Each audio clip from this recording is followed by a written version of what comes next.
We got a special guest in the building. Yo, what is good, guys? It's your boy Churro, and welcome back to another episode of Bodega Eats, where everybody eats, and we live from New York City, the place to be. And so, guys, I'm super hyped to be back to be able to make more crypto content for all of you. And oh man, yo, today I want to talk about a really important topic that isn't really discussed in the crypto space, and that topic has to do with Bitcoin's centralized mining network. And throughout my research, I found some interesting facts and information that I want to share with you guys. So make sure y'all stay tuned for it because it's gonna be a good one, guys. All right, so to get started, let's first talk about Bitcoin and its main features. So overall, Bitcoin is one of the most popular cryptocurrencies in this whole entire space, and it is at the center of the whole entire crypto and blockchain space. And so when people think about crypto or blockchain technology, the first thing that probably comes to their mind is Bitcoin or maybe Dogecoin because of all the memes that are floating around on the internet. And but what makes Bitcoin really unique and special is the technology that powers Bitcoin. And this technology is known as blockchain technology. And to put it in simple terms, a blockchain is a chain of blocks that contains data such as transactions that is shared and completely open to everybody. And the three main features of a blockchain is first, it is decentralized. And this means that there is no central entity that holds control of the data network. And instead, this power is distributed to a network of people from all over the world. And what is so cool about this is that first, it is trustless. This means that people on the network do not need to trust each other in order for the system to work, right? And it is also permissionless, and this means that anybody could join the network, could be a part of the network. So you and I, we could both join and be a part of the network, which is cool, right? And it is also highly secured, and this means in general, blockchain are immutable, so you can't tamper with the data transaction already added onto the blockchain. So that's what makes it really secured, and it is also scalable. This means that it can handle a large amount of transactions in a short period of time. But I'm not sure about Bitcoin. Bitcoin could only handle about 15 or 16 transactions per second, which is really small. But there are other blockchain networks that can handle tens of thousands of transactions per second, which is pretty cool. And most coins on CoinMarketCap that you see use Bitcoin's blockchain network to power and secure their coins, and it is called proof of work. And so let me give you guys an example of how proof of work functions. And so if I send you guys one Bitcoin, that transaction is added onto a block with other transaction, and then it is communicated to the rest of the network where nodes or miners then use their computers to validate the block, and they validate the block by competing against each other to find the answer to the mathematical riddle. And this riddle gets harder as more people join the network and compete against each other. And then they present solutions on a trial and error basis until one miner or node finds the correct answer. And consensus is reached when the majority of nodes agree that that specific node found the answer. And as a reward for doing this, the miner or node receives a reward in the form of transaction fees, which is in Bitcoin. So they receive Bitcoin for doing all that work, and the block is then finally added to the rest of the blockchain.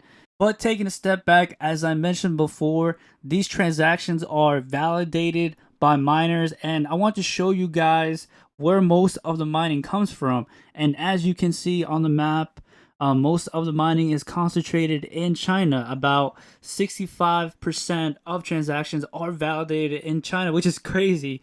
And even Elon Musk tweeted a bit on Bitcoin's mining network and said that the Bitcoin mining network is controlled by big mining companies. And he's not wrong, right? It's true. It is actually centralized in a way.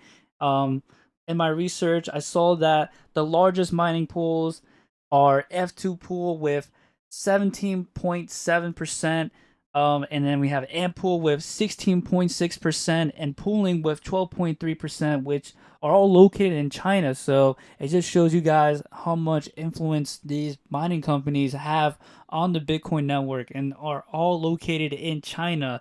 And this has caused some issues. A couple weeks ago, there was a gas explosion and flooding at a Chinese coal mine that halted Bitcoin's mining operations in China. And this has had it had a really huge effect on the top mining companies that mine Bitcoin, as well as for people trading Bitcoin at the time on exchanges.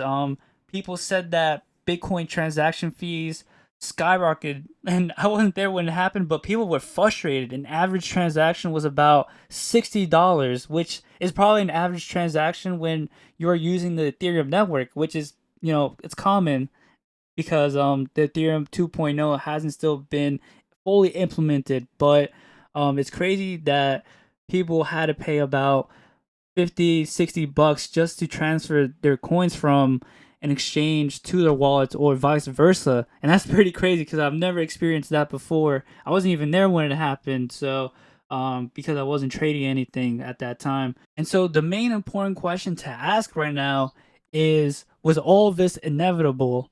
Was it inevitable for Bitcoin mining companies to take full control of the Bitcoin mining network? And according to Satoshi Nakamoto, he actually knew in the beginning, before launching the Bitcoin mining network, that all of this would turn into an industry. And the main thing that Satoshi was very focused on was keeping the Bitcoin network secured from people taking over the network with a 51% attack. And he did that by providing incentives for miners to protect the network.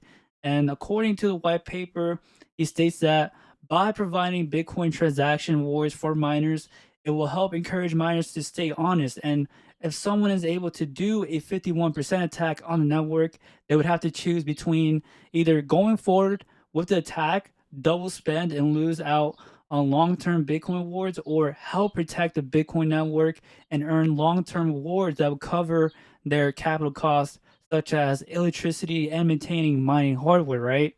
And so, with the current situation in mind, I do not think these mining companies have an incentive to do a 51% attack on the Bitcoin network. I think they could have done this by now because they have so much mining power and control. And also, this would also require so much coordination as well as the cost of it. It would cost about $5.5 billion to execute a 51% attack, which is crazy, guys. So overall, the centralization of Bitcoin's mine network was inevitable, and I don't think that it's a big issue because the incentives that are in place for Bitcoin mining companies to not do a 51% attack, to protect the network and secure it from other people doing a 51% attack on the network. So that's what I think. And it's pretty crazy because at first, when I first got into the crypto space, I thought that mining Bitcoin was decentralized, and I thought that anybody would have an easy access to join the network and mine Bitcoin and make passive income, right? But it's super expensive to acquire these mining hardware, and it really makes sense that these Bitcoin mining companies have full control of the network because they have so much money to spend to acquire all of these hardwares, and it just makes sense for them to have it. So in the end of the day, Bitcoin, the whole entire network, it is centralized, and so this got me also thinking whether if governments can essentially launch their own 51% attack and take over the network, or they could shut down the network. And so on one hand, for governments to do a 51% attack, they would have to print out loads of money, which they can do because they have control of that. And so it would be easy for them to do that.